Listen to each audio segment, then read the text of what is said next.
Good evening, London. Allow me first to apologize for this interruption. I do, like many of you, appreciate the comforts of everyday routine, the security of familiar, the tranquility of repetition. I enjoy them as much as any bloke.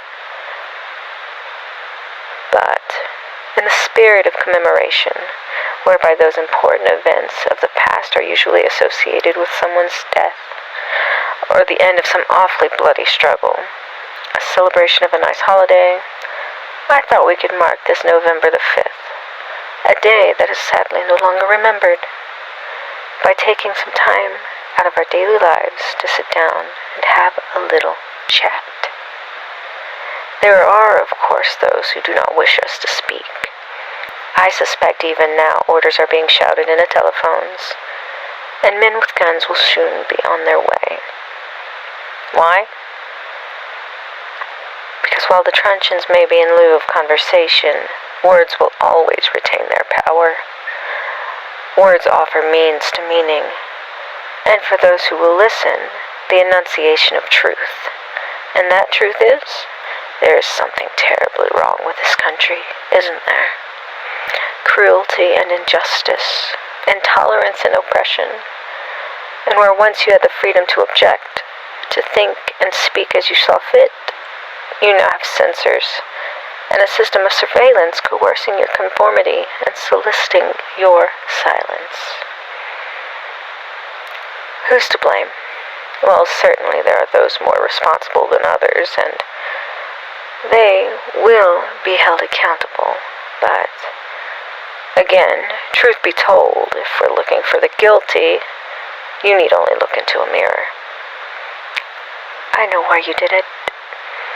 I know you were afraid. But who wouldn't be? War, terror, disease? There's a myriad of problems that conspire to corrupt your reason and rob you of your common sense. Fear got the best of you. And in your panic, you turned to a now High Chancellor, Adam Sutler.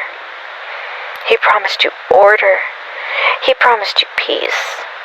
And all he demanded in return was your silent, obedient consent. Last night I sought to end that silence. Last night I destroyed the Old Bailey to remind the country of what it has forgotten. More than 400 years ago, a great citizen wished to embed the 5th of November forever in our memory. His hope was to remind the world that fairness, justice, and freedom are more than words. They are perspectives. So, if you've seen nothing, if the crimes of this government remain unknown to you, then I would suggest you allow the 5th of November to pass unmarked. But if you see what I see, if you feel as I feel, and if you would seek as I seek, then I ask you to stand beside me 1 year from tonight, outside the gates of Parliament.